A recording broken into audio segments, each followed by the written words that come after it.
नमस्कार मेरे प्रिय साथी मित्रों। आज साथियों 14 दिसंबर है।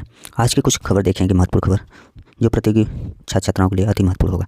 आइए साथियों देखते हैं। पुलिस में 25,000 से अधिक पदों पर की जाएगी सीधी भर्ती। 21,000 से अधिक सिपाहियों के लिए 1806 दरोगा बहाल होंगे। ये पटना बिहार पुलिस समेत गृह विभाग के अंतर्गत विभिन्न शाखाओं में करीब 30,000 पद रिक्त हैं। इसमें से 25,000 से अधिक पद सीधी भर्ती सीधी नियुक्ति के लिए है, जबकि करीब 5,000 पद प्रोन्नति के आधार पर भरे जाने हैं। रोजगार को लेकर मुख्य सचिव अमृतलाल मीणा की अध्यक्षता में होने वाली बैठक को लेकर गृह विभाग ने रिक्त पदों और नियुक्ति की वर्तमान स्थिति की रिपोर्ट की तैयारी की है। बिहार पुलिस ने वर्तमान में 21,000 से अधिक सिपाहियों की नियुक्ति की प्रक्रिया चल रही है। इसके लिए लिखित परीक्षा ली जा चुकी है और शारीरिक परीक्षा होनी है। अगले साल मार्च अप्रैल तक इसकी नियुक्ति पूरी होने की संभावना। इसके बाद 1806 अवर निरीक्षक यानी दरोगा की भी बहाली होनी है। इसके लिए पुलिस मुख्यालय ने गृह विभाग को प्रस्ताव भेज दिया है। विभाग के स्तर से रोस्टर क्लियरेंस का काम किया जा रहा है। वही डीएसपी मूल कोटि के 153 पदों पर सीधी नियुक्ति को लेकर भी बीपीएससी को अधियाचन भी भेज दी गई है। और चालक सिपाही के 4361 और आंसू सहायक और निरीक्षक के 305 पद भी रिक्त है।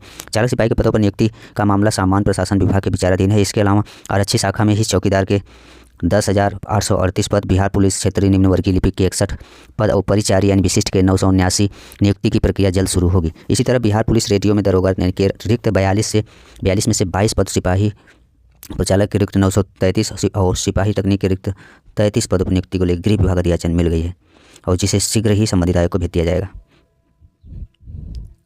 यह साथियों बिहार से संबंधित पुलिस भर्ती से संबंधित महत्वपूर्ण खबर साथियों। पहला खबर है। नेक्स्ट खबर देखेंगे। बीपीएससी यानी पटना में बापू परीक्षा केंद्र पर अभ्यर्थियों ने किया हंगामा। साथियों पेपर लीक की घटना आए दिन आप लोगों को देखने को मिल ही जाता है साथियों। कोई भी एग्जाम, कोई भी आयोग सही से नहीं करा पा रहा, कुछ न कुछ उसमें खामियां आ ही जा रही है।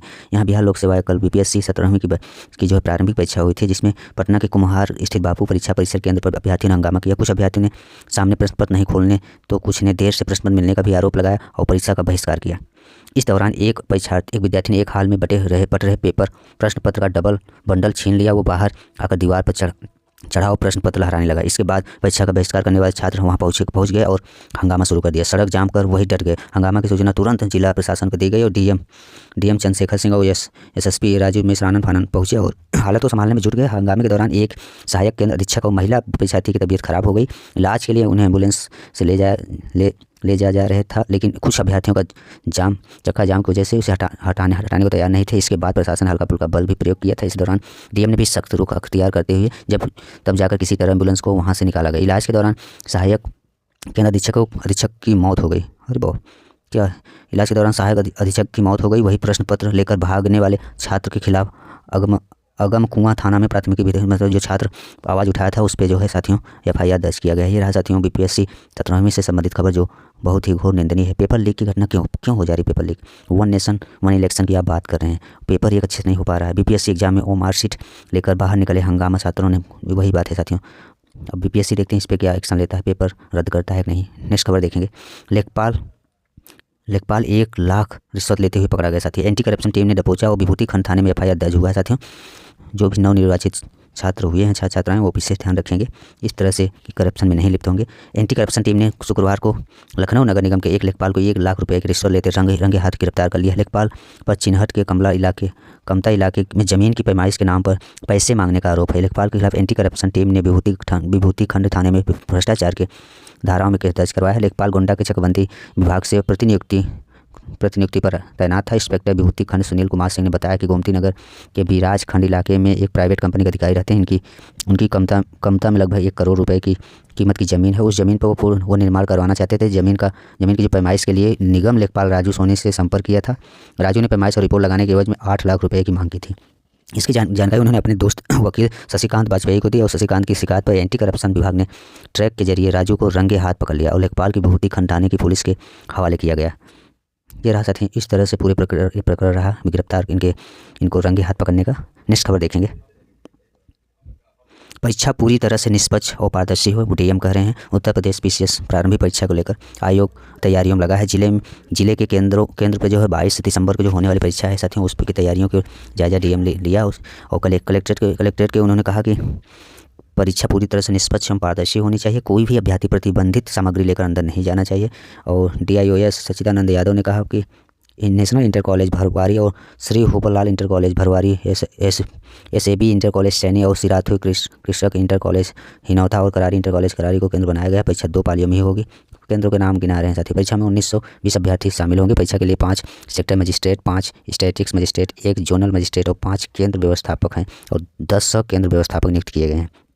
डीएम ने कहा कि लोक सेवा आयोग ने जारी दिशा निर्देश का पालन किया जाए और सभी सेक्टर का मजिस्ट्रेट अपने अपने परीक्षा केंद्र का निरीक्षण लें, वहाँ की व्यवस्थाओं को परख लें और जो कमियाँ हो उन्हें दूर कर लें। सही बात है, जो कमियां दूर करा लिया जाए। सभी परीक्षा केंद्रों पर पर्याप्त पुलिस बल की तैनाती की जाए। एसपी ब्रिजेश कुमार श्रीवास्तव और एटीएम अरुण कुमार और प्रबुद्ध सिंह ये सब वहाँ पर मौजूद रहे साथियों। ये रहा साथियों उत्तर प्रदेश पीसीएस प्रारंभिक परीक्षा की समीक्षा की बैठक को लेकर। नेक्स्ट खबर देखेंगे, एलटी ग्रेड शिक्षक की नई भर्ती में शामिल नहीं होंगे पुराने रिक्त पद। ये रहा साथियों उत्तर प्रदेश लोक सेवा की नई भर्ती के लिए 7,258 पदों का मिल चुका है अधियाचन, जिसमें साथी मांग कर रहे हैं कि उसी पुराने वैकेंसी में शामिल किया जाए। एलटी ग्रेड शिक्षक भर्ती के पुराने रिक्त पद नहीं भर्ती में शामिल नहीं होंगे। उत्तर प्रदेश लोक सेवा आयोग को 2018 में जारी विज्ञापन के तहत रिक्त रह गई सीटों को भरने के लिए तृतीय अवशेष श्रेष्ठता सूची जारी करनी है, लेकिन ये प्रक्रिया 2 साल से अटकी है। शिक्षा निदेशालय ने एलटी ग्रेड शिक्षक के लिए 7,258 पदों का अधियाचन आयोग को भेजा है, लेकिन इसमें पुराने पद शामिल नहीं है। यूपीपीएससी ने मार्च 2018 में एलटी ग्रेड के जो शिक्षक के 10,768 पदों पर भर्ती के लिए जो विज्ञापन जारी किया गया था, लिखित परीक्षा के बाद चयन प्रक्रिया पूरी हुई है, लेकिन बड़ी संख्या में पद खाली रह गई। कुछ विषयों में योग्य अभ्यर्थी नहीं मिले तो कुछ विषयों में अर्हता के विवाद के कारण बड़ी संख्या में पद खाली रह गए। ऐसे में आयोग ने शेष पदों को भरने के लिए द्वितीय अवशेष श्रेष्ठता सूची जारी की है। ये सूची जारी किए 2 साल पूरे होने वाले हैं। हालांकि द्वितीय अवशेष श्रेष्ठता सूची में चयनित अभ्यर्थी को शिक्षा विभाग ने अब तक नियुक्ति प्रदान नहीं की है।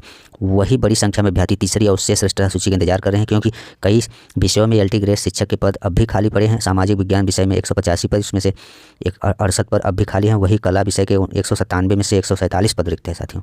हिंदी माध्यम में 255, अंग्रेजी में 39 और जीव विज्ञान में 19 पद रिक्त पड़े हैं। अभ्यर्थियों को इन रिक्त पदों पर भर्ती के लिए तीसरी अवशेष श्रेष्ठता सूची का इंतजार है, लेकिन ये आयोग अपना ही सुनेगा। इसके लिए आयोग में कई बार धरना भी प्रदर्शन किए हैं और ज्ञापन भी दिया गया है। भर्ती शुरू हुए 6 साल बीत चुके हैं और चयन प्रक्रिया अब तक पूरी नहीं हो सकी है। प्रतियोगी छात्र मोर्चा के अध्यक्ष विक्की खान का कहना है कि शिक्षा निदेशालय ने आयोग को जिन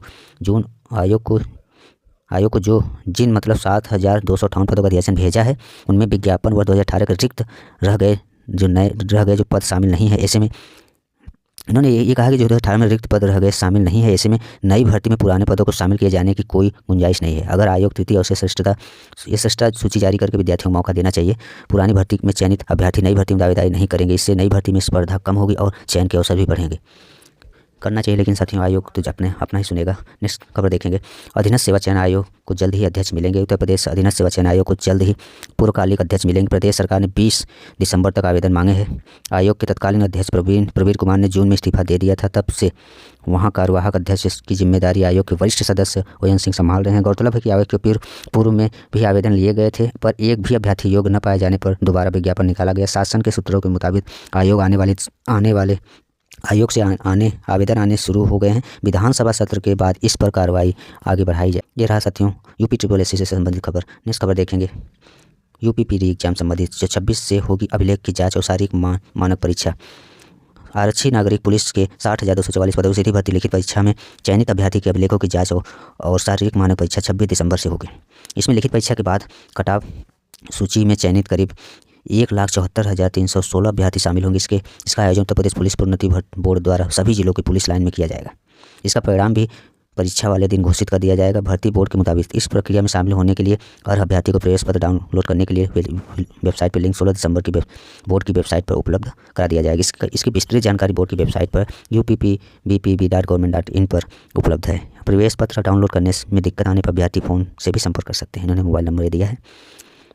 आगे सिपाही भर्ती की लिखित परीक्षा अगस्त में हुई थी। इसका कट ऑफ नवंबर में जारी हुई थी। दस्तावेज का परीक्षा और शारीरिक मानक परीक्षा में उत्तीर्ण अभ्यर्थी को जनवरी के तीसरे सप्ताह में शारीरिक दक्षता यानी दौड़ के लिए बुलाया जाएगा। इससे संबंधित सूचनाएं भी जल्द जारी करेगा। वही अभ्यर्थी अंकों के संपूर्ण विवरण भर्ती प्रक्रिया के संपन्न होने के बाद प्रकाशित करेगा।